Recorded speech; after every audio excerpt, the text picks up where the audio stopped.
Hello, this is Jessica with On a Stack of Books, and today I'm going to be doing a book review of two books with the same title. So the book is The Silent Wife, and so we've got The Silent Wife by Kerry Fisher, and we have The Silent Wife by A.S.A. or A.S.A. Harrison. And I just happened to have these two books on my shelf, and then I just thought it would be fun to read the two books and kind of compare them. And then I started compiling a list of books that have the same title, and so I'm going to start with ones that I have or that I have read and kind of go through. I don't know how actively I will seek out these books, but I just thought it would be fun.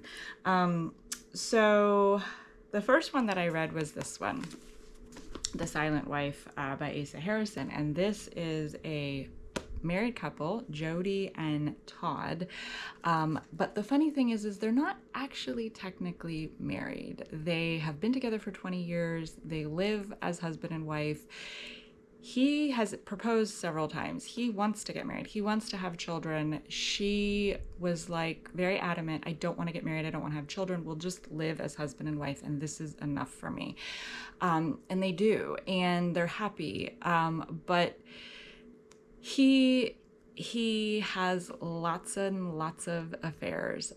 She is okay with this because they don't talk about it. They don't, she sort of just acts like, you don't say anything, I don't say anything, and we'll just keep going like this. We will live this way. She is a therapist, but she really, her practice is quite small on purpose, and so she sees a couple of clients a day or a week, and then the rest of the time, she cooks, she cleans, and that's really what she wants. That's all that she sort of can handle. And so as these transgressions happen, and she's aware of them, she doesn't question things, but she will do sort of passive aggressive, like misplace his keys, and then he's trying to figure out what happened, and she sort of thinks that the score is settled. And so this goes on. Finally, after 20 years, he gets a mistress pregnant, and it's a very young woman. It's a friend's daughter, and she pushes for him to end things with Jody, and she wants to get married. She wants to start this family, this life, and she really pushes him. And he likes his setup. He likes his wife, Jody. He likes his life with her, and so he doesn't really want to end things, but she's pushing, and he wants children, and he wants to do the right thing, and he's happy with her. She's young, it's exciting, and so the big thing is that what's he going to decide? Is he going to go with the mistress? Is he going to stay with his wife? And again, they're technically not married, so that throws a funny little wrench. But this is sort of, you can tell by like the cover with the little like knives down with the blood, like there is a murder. I will say that. I'm not going to give any spoilers. There is a murder, and it's a good book. It's a good read. I enjoyed it. I really wanted to know what was going to happen, and it kept me going. So I read it pretty quickly because I really wanted to see what was going to happen. So I really liked it. I thought that the title was a perfect fit for this book because she used silence. So she was a therapist, and that was a tool that she did. She thought, if I don't talk, if I let that silence linger there, sit there, other people will talk. They will fill it in.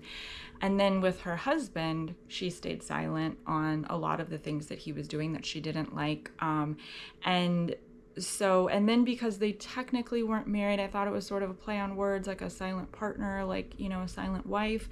And so it really worked, I thought. I really liked it. And I definitely recommend it because it was different. It was, and there's a twist and, all that stuff. So I thought that this was very good. And I thought that the title was fitting and worked for this book.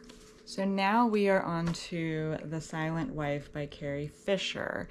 And this is a family dynamic of an Italian family mother who has two sons. And the one son, Nico, is married to Maggie. It is his second wife. He is a widower. He has a young teen daughter, and he's recently married this girl, Maggie. Maggie has a son from a previous relationship, and her mother also is very much involved in their lives. The mother actually cared for Nico's dying wife. So Nico's a great guy. Maggie comes in. She's the new wife. It's tense. You've got this daughter who doesn't want her as a stepmom. They're still sort of navigating what's the word when you're mourning the loss of her mother. And it's set up. And then the other son is Massimo, and he's married to Laura, and they have a young son. I think Sandro is like 6, 7. He's somewhere around there, and he's not the son that Massimo envisioned. He's very meek like his mother. She's sort of a mouse and just is quiet and has anxiety and all these things, and he just wants him to be athletic and big and bold and loud like himself. And so Massimo is a bit of a bully to his wife and his son, and so you get this family dynamic. Maggie's coming in. She's the new wife. She's trying to figure everybody out and find her place. And the way it's written is the only point of views, the perspectives we get are Maggie and Laura. And it just flip-flops between the two of them.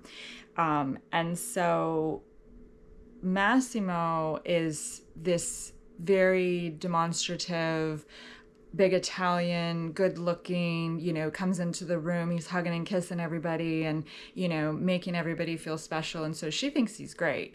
And she's kind of looking at Laura like, why are you so meek and mild, and what's wrong? And she just thinks that she is, more of a anxious person, and she's just not sure. So she's trying to figure it out. What we do end up finding out is, like I said, he's a bully, and it gets very uncomfortable to read. I found that I did not like the characters. I really didn't enjoy reading this because it was uncomfortable. As far as the family dynamic, you've got the mother who just thinks that, her sons are wonderful, and she's praising the daughter that died, her daughter-in-law. And of course, she's not warm and welcoming to this new wife. And then also with Laura as the mother of Sandro, any failings that he has, that's because of her, not because of her son, or anything. So Maggie discovers a secret within the family, and she decides that she doesn't want to hurt her new husband. And so she tries to keep it quiet. She tries to hide what she found out. And then Laura discovers this secret, but she figures it out or finds out in a different way. And so they kind of both know, but they're not really comparing notes or anything like that because they're not close. But they do become friends because Maggie is a much more outgoing person, a much stronger personality. And she finds out that Laura's dad is in a nursing home a little bit away, distance, and he has dementia, and Laura doesn't drive. And so she's like, well, I'll drive you, and then I'll teach you how to drive. And so they sort of have this little friendship, and then they finally bring the dad back home so that he can see Sandro and maybe spark some memories and everything like that. And this dad that's been gone at a nursing home and has dementia and can barely remember anybody, he's the one that ends up spilling the secret. Like, he's the one that sort of tells everyone and exposes the secret. And it just seemed very far-fetched and unrealistic, and just like, why? Like, it was just weird. And And so there was one little twist that I didn't see coming, but it was not anything fantastic. I didn't, again, I didn't like the characters. So as I was reading, I was just kind of like, ugh, I just want to be done with this. I wasn't invested. I didn't like the family dynamic. I didn't like the ending.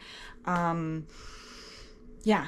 And then when I went and looked at the reviews, the original title was The Secrets of Second Wives. And so I think that would have been a far better title, because The Silent Wife, and it says, would you risk everything for the man you loved, even if you knew he'd done something terrible? Well, so you've got Maggie who finds out the secret. Her husband didn't do anything terrible. Then you find out Laura kind of finds out the secret, and he's done something that she thinks is terrible. But it's misleading. It's misleading, and she's not silent. I mean, she's, for certain things, she's scared of them, but she's not silent. She does talk and she does voice things, and Maggie's certainly not silent. And so I'm like, which one is the silent wife? Maybe the dead one, maybe, but like it. So I don't think that this is a fitting title. I think they should have stuck with The Secrets of the Second Wives. That would have been much better, because the whole time you're getting the perspective of the second wives. You're getting Laura and Maggie, just them. So out of these two, I would definitely recommend this one. I would not recommend this one. And so this is the same title, different books, different authors. And yeah, so I thought it was fun to do sort of a comparison, because I do think that titles can give you either an expectation, or add to what the book is about, or take away from it. And so yeah, I just thought it was interesting. So thank you for watching. And if you have any titles, so I did start to compile a list, but if you have any that you would either recommend reading, or that you know of that have the same title, that you want me to read, or that you would like to, maybe we could do like a buddy read where like I read one, you read one, and we compare. That would be really fun, and I'm open to that. And yeah, so if you watched it all the way to the end, thank you. And until next time, I will be reading.